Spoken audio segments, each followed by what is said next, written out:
Hello and welcome to the Point Blank Show. My name is Abhishek. Our guest today is Ludwig Siegele, among the top tech gurus at The Economist. He joined the newspaper in 1998 and since then has written and edited stories in technology and covered the global IT industry. Today, all the way from Berlin, he's here to talk about ChatGPT and some of its wider consequences. Thanks a lot, Ludwig. Thanks, Abhishek. Thanks for having me. Thank you. And you've been covering technology since 1995. We spoke about it before the podcast, and that's a different era altogether. Before getting into ChatGPT, Ludwig, could you just tell us how it was back in the day? What are your first memories of reporting on ground from that time? Yeah, I mean, it kind of dates me. I've done this for way too long. So yes, I arrived in the Valley for personal reasons because my wife is from there in '95. And I mean, I was a journalist. I worked as a business journalist and had worked as a business journalist in Paris before. And I arrived the day Netscape went public. Right. I think it was August 5th or something in '95, something like that. But the thing was, I had no idea. I mean, I didn't know what a venture capitalist was or an entrepreneur, or whatever, how these things worked. The only thing, though, I realized is, for some reason, that this was important. Everybody was excited and things were happening, and you could go to websites and you could click on links, and that was all very exciting. Right. So, I started reporting on it. And since there was no internet back then to speak of, you could write a lot about it and sell articles. And so I was a freelancer. Back then I still wrote in German, and I sold plenty of stuff to German newspapers. And the interesting thing, though, is, and it's funny you asked that, is that because we were supposed to talk about ChatGPT and all that here, is that the excitement I see in the Valley now resembles the one back then in 20 years ago or 25 years ago by now.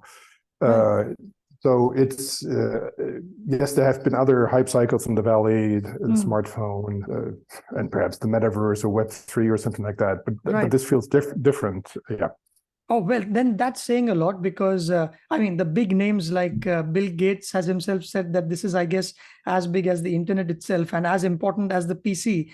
So how do you make of it to distinguish the hype from reality or the chatter from what it can do? How big do you see ChatGPT as today while you cover, edit, and the like? I think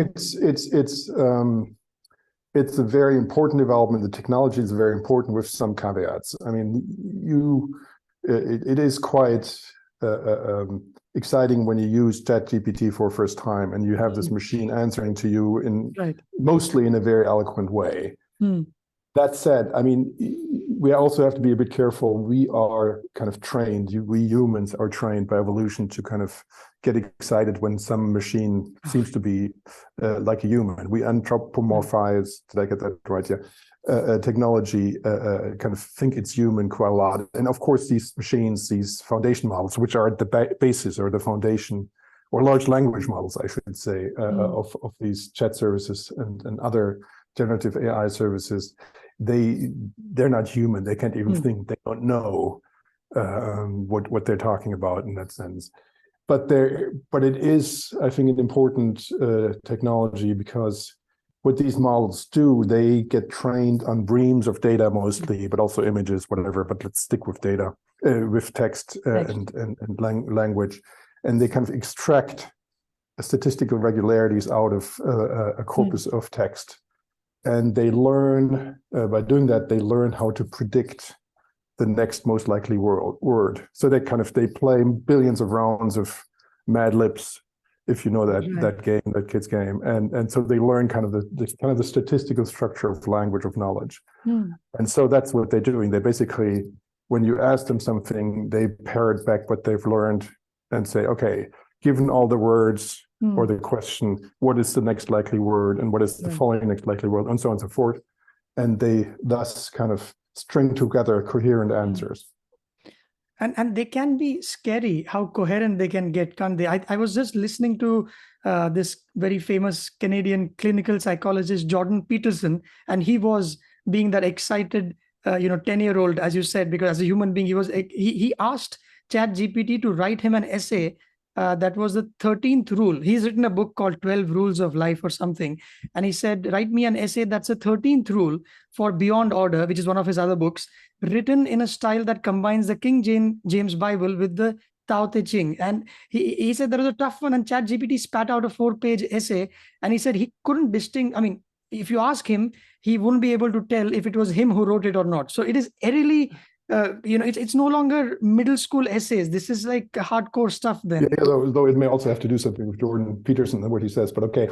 You have to be careful though also that these models, because of the way they work, they get things wrong very often, and they what's called, they hallucinate, they fabricate answers. And why do they get things wrong? Because they're trained on text, mostly text from the internet. And as we all know, a lot of stuff on the internet is wrong. Yeah. So if they get trained on the wrong stuff, and they think the wrong stuff is the most likely stuff to answer, so they get it wrong. Right. Hallucinating, they do that because a lot of things they haven't learned. And so if you, I think I once asked ChatGPT to write a short bio of myself, and it said I had a degree from Oxford. And the reason for that is, which is not true, the reason for that is that probably it has learned that many economist journalists have been at Oxford, and so that was the most likely word or words it put in there. And so that's how it makes mistakes, or kind of confidently says things which are completely wrong. Yeah.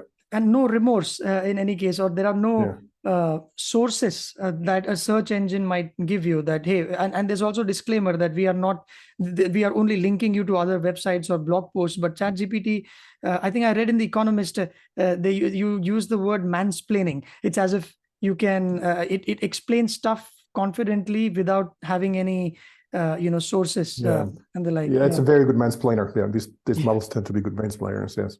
Yeah, but is it that this is the first time, would you say, Ludwig, that AI, we've been hearing that for a while, and especially its uses in, let's say, in medical science or agriculture, but is this rather the first time that a consumer has started interacting with a bot in a manner that is so user-friendly? Long ago, you had told me when we had met in a different era again, that if you have to write an article, write it in a way that your grandmother can understand if the subject is quite esoteric. So it has to be that user-friendly. So here you can see everybody and their cousins using ChatGPT, perhaps because it is that simple to use and you don't really need anything. If you know how to write an email, you can use ChatGPT. Is that one reason why it is, taken everybody by storm? Some 100 million users in the first few weeks since it was launched.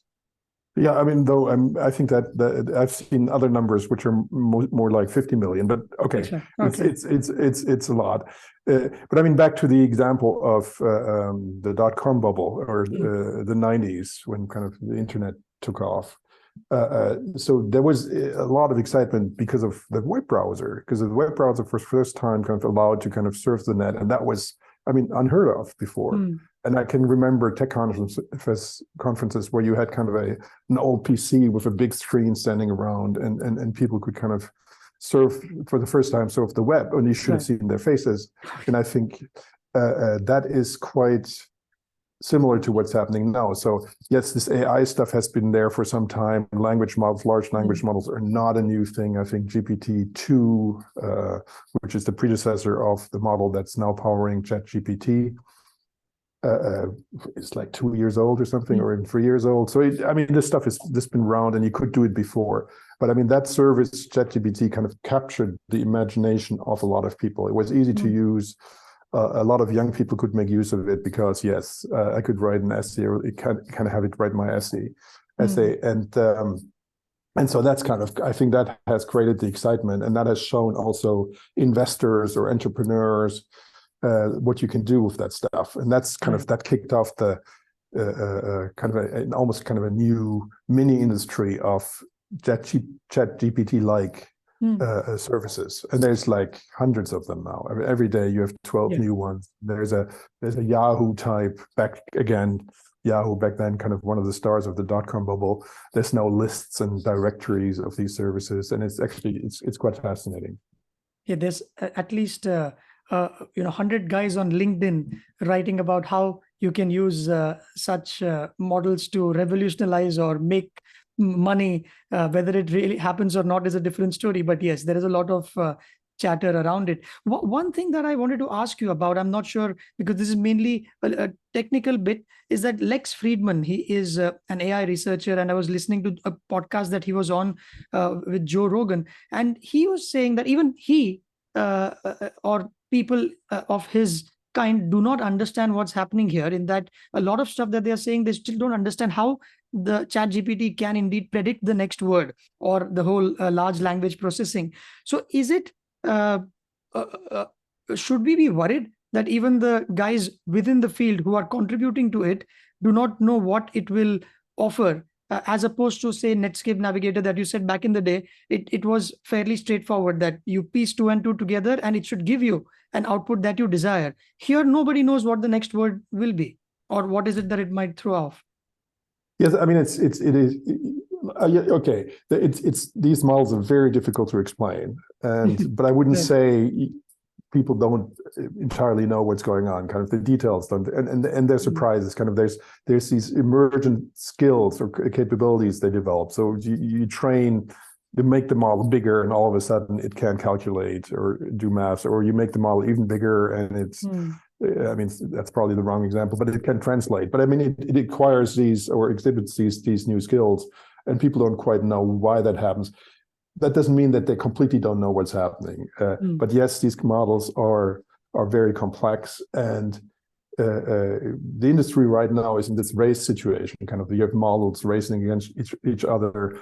Microsoft and OpenAI, AI versus Google versus Meta versus Anthropic versus Cohere, whatever. Kind of, there's all these models, and they want to be the model to rule them all. And yeah, that's an exaggeration too. But I mean, there's a race condition, and that drives. I mean, they add new features, they make them bigger, they do new things with them. And yes, there's lots of serious people saying this could go out of hand, or get out of hand, and we should slow things down. And I think I kind of tend to agree with this, even though I don't have an idea how to do this actually. Can you force these companies to slow down, regulate competition? It's hard, but yes, I mean, probably it would be healthier to have a bit more slower development, to talk about things like hate speech. I mean, these things kind of suck up all these the speech on the internet, and kind of spot them out, discrimination. I mean, there's lots. So there will be even more disinformation, misinformation. I mean, we could do with a bit less, and so I mean, there's reasons to sit back and think about these models. That said, though, I mean, the models also get better in the sense that they are hallucinating less. They get more factual. There's lots of kind of developments in the labs where these models are built. So. Let's see. I mean, my personal preference would be let's slow down a bit. Let's look at what we're doing here, and perhaps, for example, make sure that it's actually not one model or a few models that win, but that we have a healthy competition between models. And interestingly, OpenAI has already started talking about it, whether kind of there should be different personalities or versions of its model depending on where you stand politically, what you want to use. And so you when you go to ChatGPT 3.0, it will ask you what temperature you want to have. Got it. It shouldn't become too safe as it loses its sense of humor. Ludwig, the other day I tried asking it that tell me a joke about Mahatma Gandhi, and its response was no, it would be inappropriate to make jokes of historic figures, when actually Gandhi had a great sense of humor. We discussed this in one of our other podcasts, where he was asked by a Western journalist, what do you think of Western civilization? And Gandhi replied, yeah, that would be a good idea. So he could, and but at the same time, having said that, when I asked ChatGPT slightly differently by tweaking the question, but please tell me a clean joke about Mahatma Gandhi, this is what it came up with. Why did Gandhiji never listen to music when he was on a hunger strike? Because he wanted to hear his stomach growl. So that is okay. That's a very clean joke.